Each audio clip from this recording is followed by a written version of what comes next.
Hello, my name is Chad Hart, and I'm an extension economist with Iowa State University. I'm doing a video on margin flows in support of the Iowa Commodity Challenge. And when we talk about margin flows, I think this is an issue that a lot of people, they hear about in crop marketing. They sort of fear when they hear about it in crop marketing is talking about margin, especially margin calls. And they're related to the use of commodity futures. And in this case, we're going to be mainly talking about using those futures for hedging our crops as we work through the marketing year. Now, a futures contract has some definite advantages when we look in terms of marketing our crop throughout the year. The big advantage is flexibility. The idea is that with a futures contract, you can move in and out of the market very easily. The idea is it's a paper contract, if you will, and so the idea is you're able to get in and out of it very quickly, very easily.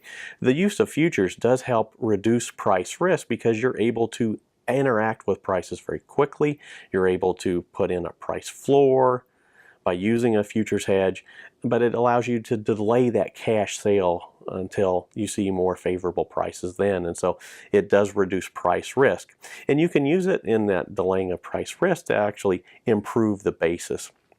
And in another video with this series, we talk about basis, and basis is basically the difference between the cash price you're seeing at your local elevator and the price that you see on the nearby futures from Chicago. And if you allow that gap between those two prices to improve, that helps you on the price side as well. So there are some definite advantages to utilizing a futures contract through a hedging maneuver. Now, the disadvantages you might face is one, you need to understand what a margin call is, and that's what we'll discuss here in just a moment. You also face the commissions of working with a broker as you do these sorts of transactions, and you do have to deal with that basis risk. Again, that difference between the cash price you face and the futures price on Chicago, because it can deteriorate just as well as it can improve. So there is some additional price risk still out there, even if you do utilize a futures contract. But first and foremost, a lot of people concentrate on that margin call. And what a margin call really is it's a show of the financial, if you will, standing that you have that you can fulfill this futures contract. Because a margin account is really what we'd consider good faith money that is being deposited into the futures account to make sure that you can carry out that futures contract. You can look at it as a performance bond, again, showing that you have the finances in order to fulfill the contract. It's money that changes or covers the changes in the value of the futures contract. So as the futures contract increases in value, you have money deposited into your margin account.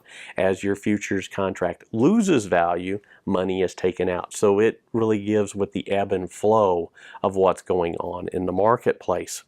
There are minimum margins that are set by the exchange, in this case the Chicago Board of Trade, so you have to maintain a minimum amount of money in the contract or in the account to uphold the contract, and that's where these margin calls come in. An additional margin can be collected if the futures contract is losing value for the user. That's the idea of a margin call. Now, for us on the commodity side, there are two key margin levels that we need to worry about with our margin account. The first is called the initial margin, and then we have to worry about what's called the maintenance margin. The initial margin is the amount that you have to put into the account in order to trade a futures contract. So if you will, there's a minimum requirement there. It's sort of like, if you will, minimum requirements we might have on a savings or a checking account with our bank. So you have to have a minimum amount of money in the account to just establish it. From then on, what we worry about is the maintenance margin. And this is the amount of money that you have to have in the margin account in order to continue to participate in the futures market. That's different than the initial amount of money that you had there, but I'm going to show you how these margin levels are linked.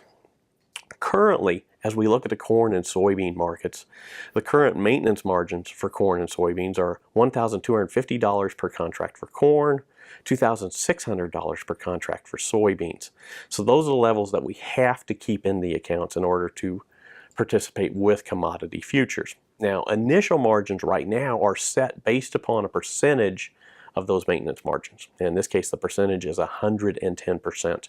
So in order to first establish, if you will, a futures position for hedging on our marketing, we have to deposit $1,375 per contract for corn, or $2,860 for soybeans right now.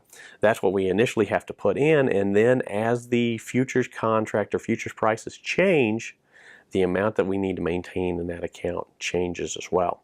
And I want to walk you through an example of that and show you when a margin call would occur. When would we have to put more money in to the margin account? And so let's go through an example. And this example is based sort of one where prices have been for a little while here. So let's say that we were looking at, setting up a hedge for our corn, for example, here. And so what I'm going to do is I'm going to sell one corn futures contract. And let's say that the futures price was at $4 per bushel. Now again, when I'm hedging here, what I'm doing is I'm making a move in the futures market that's going to be offset by a move in the same direction in the cash market sometime down the road. So I'm going to sell a futures contract now, knowing that I'm going to sell cash corn sometime later in the year. I've done that. I've sold that futures contract at $4 per bushel.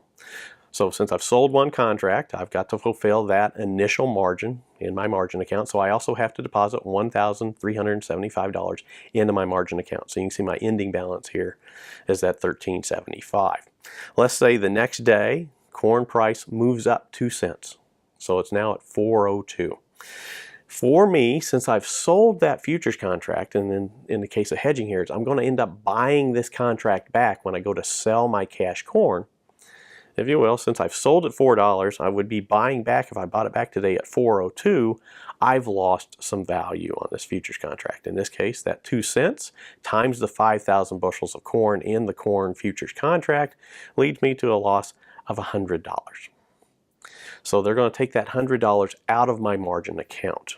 When they do that, that knocks my computed balance down here, as you can see, down to $1,275. Since that is still above the maintenance margin for corn, though, I face no margin call. I still have enough money in the margin account to participate in the futures contract, so I'm allowed to go forward to the next day. Let's say day 3, corn prices again move strongly higher. In this case, they move up to $4.22 a bushel. Again, since I would have to buy this contract back, I'm losing money on the futures contract, but you can think of this, I'm also gaining money on the potential cash sale that I have for my corn. But when I look at the futures contract, I'm down another 20 cents per bushel. That works out to be $1,000 here. They were going to take that from my margin account. That would knock that balance all the way down to $275. That is well below the maintenance margin here, so I will face a margin call.